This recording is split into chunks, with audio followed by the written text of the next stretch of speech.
Karibu ndugu mtazamaji, kama ilivyo ada, leo niko na Dr. Madaha. Dr. Madaha, habari za wakati? Safi kabisa. Ndugu mtazamaji, leo tunaenda kuzungumza tena kuhusu masuala ya mahusiano pamoja na ndoa. Lakini mada yetu ya leo, Dr. Madaha atatusaidia kutueleza kwa kina zaidi, hasa katika eneo ambalo linatuambia wanaume tuwapende wake zetu, na pia eneo hilo linawaambia vile vile wake kuwatii waume zao. Sasa kuna namna hapa, kuna kitu cha kina na cha ndani zaidi, huwa natamani mimi binafsi kujua. Sijajua kwako ndugu mtazamaji, wewe una kiu kwa kiasi gani kujua ni jinsi gani unaweza kumtii mumeo au jinsi gani unaweza kumpenda mkeo, na kuna utofauti wowote? Basi kuna maandiko yanatuambia, Daktari Madaha yanatuambia kwamba hasa katika kile kitabu cha Waefeso sura ya 5 mstari wa 21 mpaka mstari wa 27. Sasa nadhani kwa sababu nataka kujua kwa kina, na pengine ndugu mtazamaji angependa kujua kwa kina zaidi, amesikia sehemu nyingi sana, lakini najua wewe huwa unatumia lugha nyepesi zaidi kumfanya kijana wa makamu kama ya kwangu aweze kukuelewa vizuri zaidi katika hii eneo. Huu mstari unasema kwamba hiyo Waefeso sura ya 5 mstari wa 21 unasema, hali mkinyenyekeana katika kichwa cha Kristo, enyi wake watiini waume zenu kama kumtii Bwana wetu. Kwa maana mume ni kichwa cha mkewe, kama Kristo naye ni kichwa cha kanisa, naye ni mwokozi wa mwili. Tukianzia hapa jaribu kuweka kwa lugha nyepesi, labda tunaweza tukaelewa sisi vijana. Cha kwanza kabla sijavua, nilikuwa nataka nikukumbushe kwamba kwa faida mtazamaji, Biblia huwa hizi ni kanuni za Biblia, na hizi kanuni huwa haziangalii nani kakosea, nani kapatia. Hizi ni kanuni huwa haziangalii hisia. Kwa ni kanuni zipo zilivyo. Kwa hiyo ukizifanya utapata matokeo mazuri, usipozifanya utapata matokeo yasiyokuwa mazuri. Kwa hiyo nataka kuniambia hata kama huyu ndugu mtazamaji hapa sio muumini wa dini ya Kikristo wala sio mdhehebu, anaweza akawa na dhehebu na dini lake tofauti, lakini hizi kanuni zinaweza kuwa zinamhusu kabisa. Hizi kanuni zinamhusu watu wote, si kanuni za kidini. Mfano mzuri ni huu, niwaulize watazamaji wa baba wanaume, ni mwanaume gani ambaye hataki mke wake amtii? Jibu ni hapana. Kwa hizi kanuni ni za wote kabisa. Sema tu kwenye huo mstari ambao unaelekeza wanawake wawatii waume zao, Biblia imejua wazi kabisa kwamba ili mwanaume awe mwanaume nyumbani, inabidi mke wake amtii.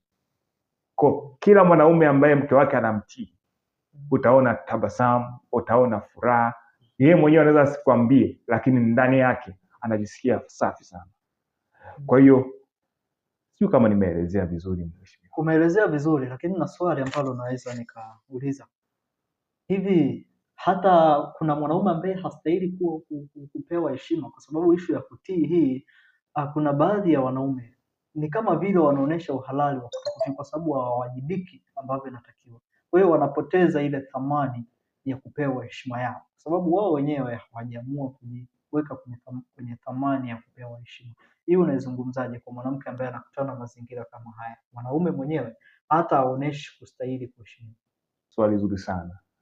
Na kwa kuwa wanaume ni binadamu, kuna muda wanatenda matendo ambayo kiuhalisia hawakutakiwa kabisa kuheshimiwa. Lakini kwa faida ya watazamaji, usimtii mwanaume wako au usimtreat au usimfanyie mambo mwanaume wako kama alivyo sasa.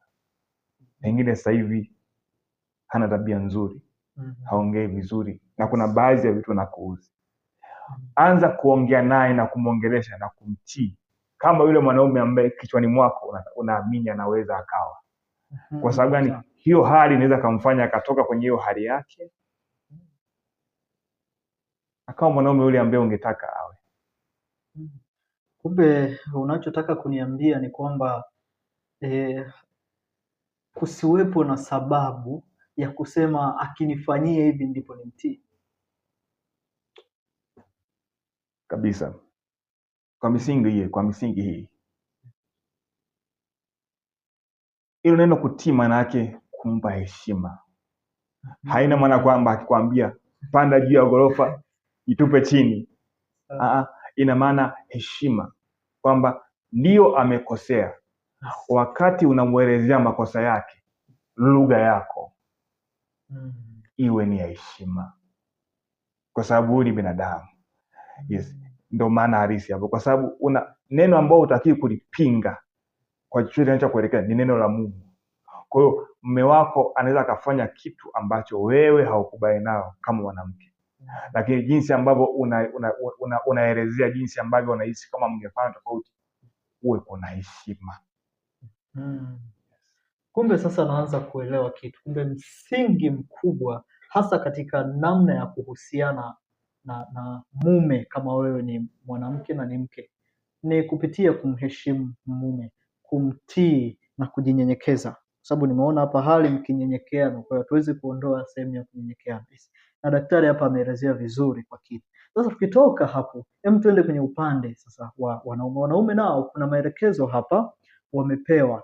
Natamani sana kuyasoma na wewe uyasikie. Inasisitiza juu ya wanaume kuwapenda wake zao, na katika neno hapa inasisitiza kabisa kwamba kama Kristo naye alivyolipenda kanisa akajitoa kwa ajili yake, naye ni mwokozi wa mwili.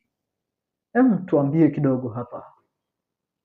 Maana huwa tunaishia tu tukisoma, tunaishia tu enyi wame wapendeni wake zenu, tunaishia hapo. Lakini kumbe kuna mwendelezo kidogo hapa ambao kuna kitu unaweza ukaniambia. Mtu tuambie.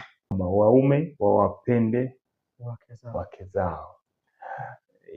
Maelekezo haya yako wazi, yanaelezea wawapendaje, kwamba kama ambavyo Yesu alivyojitoa kwa kanisa, mume inabidi ajitoe kwa mke. Tuanze, Yesu alijitoaje kwa kanisa? Cha kwanza, aliacha enzi, kashuka, kaacha heshima yake kwa ajili ya kanisa. Cha pili, alikubali kuwa mtumishi wa kanisa. Alikuwa anaponya watu, anawahubiria, anawaokoa kwa namna hiyo. Kwa lugha nyingine, unampendaje mke wako? Kuna baadhi ya heshima utaziacha. Mfano, ulikuwa unasifika kwa kutokukosa mechi za UEFA za usiku. Sasa mke hapo umeanza kutugusa vijana. Yes. Mke akija, japokuwa unapenda kuangalia usiku mpira na rafiki zako, hiyo hali unaiacha, unajitoa kwa ajili ya mke wako. Ulikuwa una mpango wa kufungua biashara, ghafla mke wako akaugua, na hiyo hela ndio ulionayo, maana yake itabidi uache kufungua biashara, utumie hela kumtibu, na usinune na usilaumu kwa nini nimeoa. Usiweke kinyongo. Yes, usiweke kinyongo. Yes. Na njia nyingine pia ni kupitia kumtumikia. Yesu anasema kwamba aliye mkubwa zaidi kuliko wote kwenu inabidi awe mtumishi wa wote. Awe mtumishi wa wote. Njia moja nzuri ya kutumika ni kupitia maneno unayoyaongea. Kwa sababu gani? Wanawake, tafiti zinaonyesha, ni watu wa hisia. Kwa hiyo anahitaji mtu wa kumtumikia kwenye kumpa maneno ya kumtia moyo, ya kumpa nguvu, ya kumwelekeza kwa upendo. Kwa hiyo ni mada ndefu, lakini naona kama sisi nimeelezea vizuri mheshimiwa. Umeeleza vizuri na nimeelewa hapo kwa sehemu yake. Na hasa uliposema kwamba Kristo mwenyewe aliacha enzi, akaacha heshima yake kuja huku duniani, na lengo hasa ni kututumikia sisi. Maana alijishusha kwa lugha nyingine. Sasa kuna hii dhana kwamba mwanaume ukijishusha hasa kwa mwanamke, sasa sisi nitumie kwa mwanamke, sijui kwa mke, ukijishusha kwa mwenzi wako, inaonekana ni kama wanaume wako unaushusha viwango, wanaume wako ni kama una compromise. Hii imekaaje? Kwa sababu huwa naona kesi nyingi unakuta mke au mwenzi analalamika kwamba huyu mwanaume hajui kabisa kujishusha. hajui kabisa hata amekosea au amekosea, aombe msamaha, au basi ajishushe afanye shughuli moja mbili tatu, hata kama mimi naumwa, lakini atanilazimisha nifanye. Hawezi kufanya yeye vitu kama hivyo. Manake unawaambia nini sasa wanaume kuhusu ishu ya kujishusha pamoja na wanaume wao? Kujishusha, kwamba kujishusha maana yake ni kuomba radhi unapokosea, kuongea lugha nzuri ya kunyenyekea, kwamba ukimfanyia hivyo mke atakudharau. Ndio hivyo. Tafsiri inakuja hivyo. Basi turudi nyuma kidogo, kipindi cha uchumba. Kipindi cha uchumba wanaume karibia wote huwa wanajishusha kwa wale wanawake ambao wanataka wao wake zao. Wakichelewa kwenye appointment wataomba radhi. Kujishusha kule ndo kulimfanya mwanamke huyu akubali kuwa mke wako, kuwa chini yako. Ni kipi ambacho kinatufanya tuamini kwamba kumfanyia yale mazuri kutamfanya asitake kuwa mke bora? Hapana. Kama kujishusha huku kulimfanya aache baba na mama yake na maisha yake aje chini yako, inabidi uongeze zaidi kunyenyekeana, kumpenda na kumthamini ili awe mke bora ndani ya ndoa. Kwa mimi naona sio sahihi. Kwa akili ya kawaida utasema kwamba nikijishusha atanidharau au ataona ananimudu. Ndio nasema wewe. Okay. Kujishusha haina maana kwamba ndo usielekeze mtu anapokosea. Kujishusha ina maana kwamba kumvumilia wakati unamuelekeza mpaka atakapoacha kukosea. Ni moja ya kujishusha hiyo. Lakini sijajua maana ipi ya kujishusha, kwa sababu naona kunyenyekeana kwenye ndoa ndio kupandishana, kwa sababu ndoa itatokana na furaha na amani na upendo. Kwamba kumbe sasa kama Yesu mwenyewe aliweza kujishusha, Mungu wetu mwenyewe aliamua kujishusha kwa ajili ya kututumikia sisi. Na akasema wazi kwamba yeyote anayetaka kuwa mkubwa na awe mdogo kwanza. Maana yake awe mtumishi ndo atakuwa mkubwa. Kwa hiyo kumbe sasa naweza nikapata siri moja hapa. Ukiamua kutumika, yani nikiamua kuitumia ile hali niliyokuwa nao kipindi cha uchumba, nikaitumia kwa ukamilifu wake, jinsi nilivyokuwa mnyenyekevu na heshima, nikikosea naomba radhi haraka. Nadhani hiyo ndio inanifanya kuwa mwanaume zaidi endapo nitaitumia kwa ukamilifu ndani ya ndoa. Ndio maana yake. Nataka niongezee kitu kimoja hapo. Yeah. Cha kuwafaidisha wanaume wote. Ni kwamba wanaume wengi huwa hawana nafasi ya kukaa nyumbani muda mwingi. Leo unakuta wana watoto, lakini wanaume wote hupenda watoto wao, hutaka watoto wao wawapende. Na huwa muda mwingine wanalaumu kwamba hawa watoto wamemng'ang'ania sana mama yao. Sasa ukimpenda mama yao watoto, ukamthamini mama yao watoto, mama wa watoto watakuwa anawaambia wale watoto kwamba baba yenu anatupenda, anatuthamini, anatujali. Kwa ule upendo ambao unataka upate kwa watoto, njia rahisi zaidi ni kuwahudumia watoto vizuri bila kumsahau mama yao. Nilikuwa nataka niongezee hapo kwenye faida ya kujishusha pia. Sawa kabisa. Maana yake unatengeneza mazingira mazuri kuanzia kwa mama mpaka kwa watoto. Na pengine unaweza ukatengeneza mazingira mazuri sana kwa watoto kama utayatengeneza mazingira mazuri kwa mama. Bila shaka nimeelewa kabisa.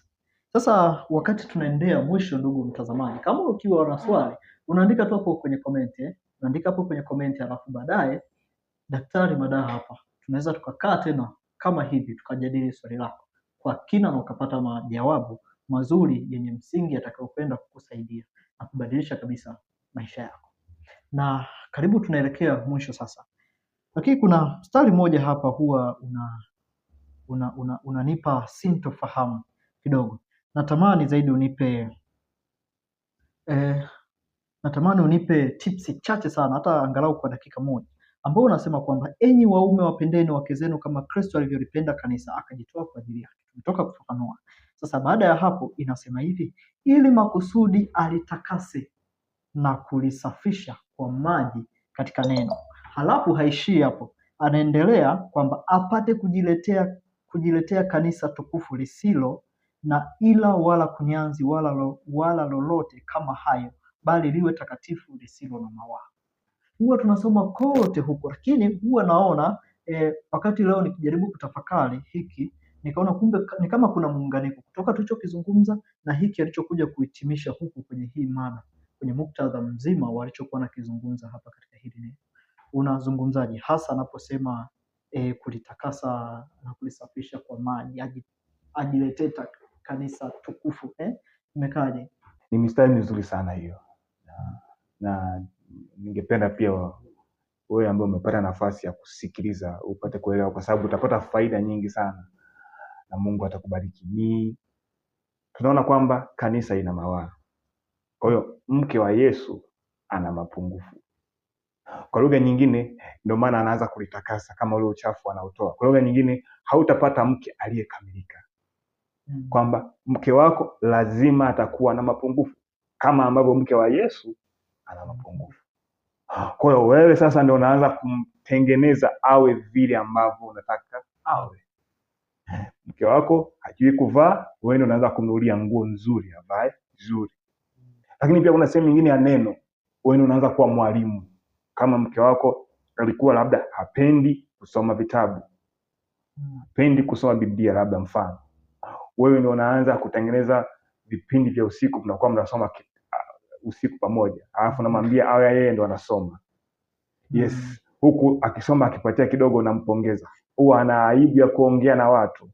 Unakuwa muda mwingine unampeleka kwenye mazingira ambayo kuna watu. Alafu na unamruhusu naye aongee. Alafu huku unaonyesha unataka kutikisa kichwa au unakubaliana kumtia moyo. Kwa lugha nyingine, mke wako wewe ndio unamtengeneza awe vile unavyotaka wewe.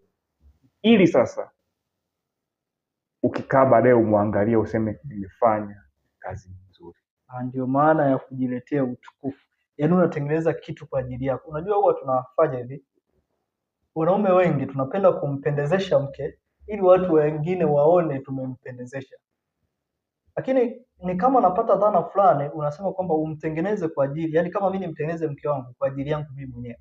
Sasa ni dhana tofauti mimi nikisema nimtengeneze ili watu wengine waone jinsi ninavyomtunza. Kuna tofauti. Kuna tofauti kubwa. Mke ulimuoa awe msaidizi wako, awe mke wako. Kwa hiyo akipendeza ni kwa ajili yako, kama ambavyo asipopendeza pia ni kwa ajili yako. Kwa hiyo kila ambacho unamfanyia mke wako si kwa ajili ya watu wengine waone, pia ni kwa ajili ya wewe uone kazi yako ilivyokuwa nzuri. Tukisoma kwenye Biblia kuna mfalme mmoja alikuwa na mke mzuri sana. Baada ya kugundua mke wake ni mzuri sana, akamuita mbele ya marafiki zake ili marafiki zake wamuone. Ile ndio ilivunjika. Asante sana, nashukuru Daktari Madaha, asante sana kwa mfano mzuri. Kumbe sasa nimeweza kuelewa kwa kina, bila shaka na ndugu mtazamaji umeelewa kwa kina sasa hicho kifungu ambacho huwa kinasomwa kutoka hiyo kitabu cha Waefeso, kutoka sura ile ya 5 mstari wa 21 mpaka wa 27. Wengi wanaishia 22, 25, lakini kumbe una muktadha mpaka 27. Asante sana. Tumekuwa na Dr. Madaha leo na ametueleza kwa kina. Kama umependezwa na umefurahi kujifunza hapa, unaweza ukasubscribe kwanza kama ni mara ya kwanza, uka comment kama una jambo ambalo umejifunza, ukatuandikia hapo, shuhuda yako ukatuandikia hapo, ili tuweze kujifunza pamoja. Ukashare na wengine vile vile ili tuweze kujifunza pamoja hiki ambacho ameshare. Mimi pia nimejifunza na namshukuru sana Dr. Madaha. Asante sana. Nadhani tukutane tena kwa kipindi kingine panapo majaliwa.